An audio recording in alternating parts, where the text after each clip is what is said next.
is our ginger, and you can see it's almost like a hand. This little rhizome grows underground, and then it will send up greenery, and it will store energy in that rhizome. And then when we dig up this ginger root, we can just break off little thumbs or fingers off there and just scrape the outside skin off of it, and inside is that wonderful citrusy flavor. We keep ours in rice vinegar to flavor the rice vinegar and help to preserve that precious ginger. Another really important seed from Asia is sesame seeds. Here we see these little sesame seeds, which we can actually plant in our gardens too.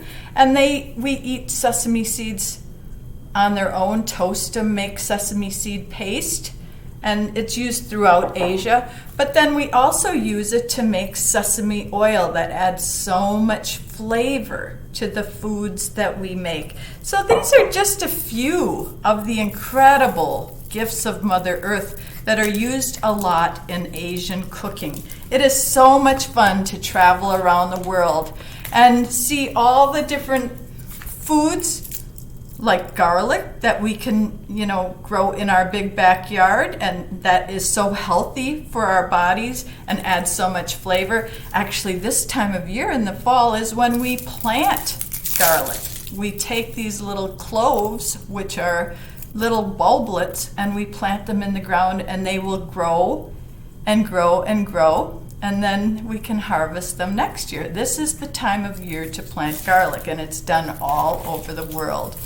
So one last thing I wanted to show you. I brought along a wok. This is a special kind of pan that they use in Asia for cooking. It has a cover on it that's used for when you steam or to control splatter. And then this one's kind of special because it's made from copper and steel. And so when you stir fry vegetables, you cook them over the bottom part, and then you push them up to the side to keep them from getting overcooked. It gets very hot. But this is what most families in Asia would use a wok to cook their stir fries or to cook soups or things like that. It fits nicely on their stovetop, and they use different tools. Here I have a spider made from bamboo and metal that's used to remove things from the pot easily and drain off any liquid. So all of these are incredible things that we can have and enjoy in our own households. Now I want to share a really neat story from one of my favorite Chinese American authors, Grace Lin. This book is called The Ugly Vegetables. Her family came to the United States, and she is so wonderful about sharing her special culture with the rest of us. So let's find out about the ugly vegetables. And this book is dedicated for my mom and her ugly gardens. I think all gardens are beautiful. In the spring, I helped my mother start our garden. We used tall shovels to turn the grass upside down, and I saw pink worms wriggle about. It was hard work. When we stopped to rest, we saw that the neighbors were starting their gardens too. So spring is a time when we are gardening. We can also grow things different times of the year too, but spring is the most important time for starting a garden. "Hello, Irma," my mother called to Mrs. Krummerine. Mrs. Krummerine was digging too. She was using a small shovel, one that fit in her hand. "Mommy," I asked, "why are we using such big shovels? Mrs. Krummerine has a small one." "Because our garden needs more digging," she said. I helped my mother plant the seeds, and we dragged the hose to her garden. Hi, Linda. Hi, Mickey, I called to the Fitzgeralds. They were sprinkling water on their garden with a green watering can. Mommy, I asked, why are we using a hose? Linda and Mickey use a watering can. Because our garden needs more water, she said. And some things do need to be watered deeply. Then my mother drew funny pictures on pieces of paper and I stuck them into the garden. Hello, Roseanne, my mother called from across the street to Mrs. Angelo. Mommy, I asked, why are we sticking these papers in the garden? Mrs. Angelo has seed packets in her garden. Because our garden is going to grow Chinese vegetables, she told me. These are the names of the vegetables in Chinese, so I can tell which plants are growing where. It's always a good idea to label your plants so you know what's growing, whether it's something you planted or perhaps a misplaced plant called a weed. One day I saw our garden growing. Little green stems that looked like grass had popped out of the ground. Our garden's growing, I yelled. Our garden's growing. I rushed over to the neighbors' gardens to see if theirs had grown. Their plants looked like little leaves. Mommy, I asked, why do our plants look like grass? The neighbors' plants look different. Because they are growing flowers. Why can't we grow flowers? I asked. These are better than flowers, she said.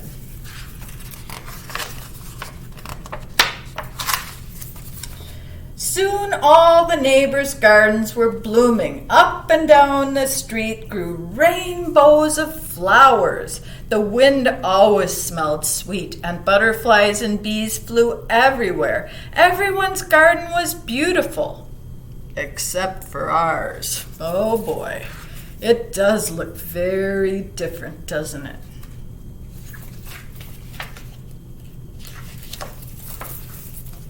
Our garden was all dark green and ugly. Why didn't we grow flowers? I asked again. These are better than flowers, Mommy said again. I looked but saw only black, purple, green vines, fuzzy, wrinkled leaves, prickly stems, and a few little yellow flowers. I don't think so, I said. You wait and see, Mommy said. Must be patient when you're a gardener. Before long, our vegetables grew. Some were big and lumpy. Some were thin and green and covered with bumps. Some were just plain icky yellow. They were ugly vegetables. Sometimes I would go over to the neighbors and look at their pretty gardens. They would show the poppies and peonies and petunias to me, and I would feel sad that our garden wasn't as nice.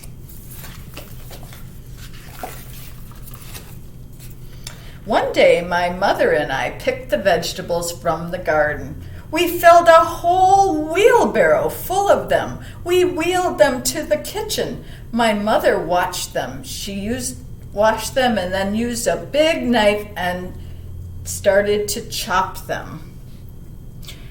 "Aye," she said when she cut them. She had to use all her muscles.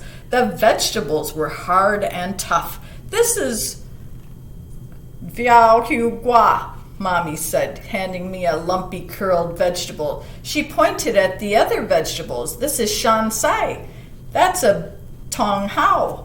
So lots of different types of vegetables. Some look like squash, some like cucumbers, but they're all delicious. I went outside to play. While I was playing catch with Mickey, a magical aroma filled the air. I saw the neighbors standing on their porches with their eyes closed, smelling the sky. They took deep breaths of air like they were trying to eat the smell. This is what they've been waiting for. The wind carried it up and down the street. Even the bees and the butterflies seemed to smell the scent in the breeze. I smelled it too. It made me hungry, and it was coming from my house. Yum! When I followed the smell to my house, my mother was putting a big bowl of soup on the table. The soup was yellow and red and green and pink. "This is special soup," Mommy said, and she smiled. She gave me a small bowl full of it, and I tasted it. It was so good. The flavors of the soup seemed to dance in my mouth and laugh all the way down to my stomach. I smiled. "Do you like it?" Mommy asked me. I nodded and held out my bowl for some more. "It's made from our vegetables," she told me. Then the doorbell rang and we ran to open the door. Look at that aroma, tantalizing everyone in the neighborhood. All of our neighbors were standing at the door holding flowers. "We noticed you were cooking," Mr. Fitzgerald laughed as he held out his flowers. "We thought maybe you might be interested in a trade." We laughed too, and my mother gave them each their very own bowl of her special soup. My mother told them what each vegetable was and how she grew it. She gave them the soup recipe and put some soup into jars for them to take home. I ate 5 bowls of soup. It was so good. It was the best dinner ever, and look at how they're all sitting around that table enjoying the fruits and vegetables of Mother's vegetable garden. Those ugly fruits and vegetables taste really good. The next spring, when my mother was starting her garden, we planted some flowers next to the Chinese vegetables. Mrs. Krumerine, the Fitzgeralds, and the Angel House planted some Chinese vegetables next to their flowers. Soon the whole neighborhood was growing Chinese vegetables in their gardens. Up and down the street, little green plants poked out of the ground. Some looked like leaves and some looked like grass. And when the flowers started blooming, you could smell soup in the air. What a beautiful neighborhood. And that's the wonderful gift of a garden. We can share seeds, we can share fruits and vegetables, we can share flowers, and we can share good health and tasty dishes with our friends, family, and neighbors. That is the gift of a garden, and that is the gift of seeds. Seeds allow us to live here on earth and grow all the foods and flowers that we need, all the trees that help to keep Mother Earth healthy and provide food for our pollinator pals and other animals we share our beautiful world with. And here we see some of the ugly vegetables. And it even has a soup recipe. How fun is that? Here we see sai. This symbol symbolizes the word that refers to vegetable. This is kongshin zai. This means hollow heart vegetable. The stem is hollow like a tube. Here we see shanzai. This is a red-lined, red-rimmed vegetable. Looks a lot like Swiss chard. Here we have tung hao, and this plant has chrysanthemum-like flowers and edible leaves. Many flowers are edible. We can eat a lot of the flowers out in our garden, and that probably is related to chrysanthemums, one of Asia's most important flowers. Here we have Shao Guang Gua, also called Chinese cucumbers. These are long, thin, and covered with bumps. Here we have Sigua. The inside of this vegetable is spongy looking. It tastes best when it's fresh. Here we have Kugua. This Chinese word means bitter melon. It is brightly colored, bumpy, and bittersweet. And finally we have Fu Lu Fu. These are pale yellow gourds that are used for decoration. See, they grow gourds for decoration too, just like we do in our garden. And of course, we use some of our gourds to make music and some to create vessels for food.